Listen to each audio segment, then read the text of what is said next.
নমস্কার দাদা, নমস্কার। বসো সবাই, বসো বসো বসো বসে আমরা সবগুলো আসছে তো।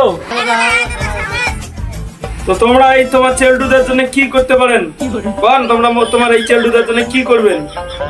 সেটা তো টেনশন করিস না, তোর জন্য আমরা জীবন দিতে রাজি। কি ভাইগুলো, তোমরা চেল্টুদের জন্য জীবন দেওয়ার পাবেন তো? সেই চেল্টুটা আমার একদিন থেকে পাশে ছিল। হ্যাঁ হ্যাঁ, আমি জানো তোমার উপরে মোর ফুল ভরসা আছে ভাইয়ের ঘর, তোমরা মোর পাশে সারা জীবন থাকবেন। আচ্ছা ধরো কাউ আসিয়া আছে মোর কলার ধরলে বা কাউ মুখ ডাঙে আসেন, তখন তোমরা কি করবেন কন্ত?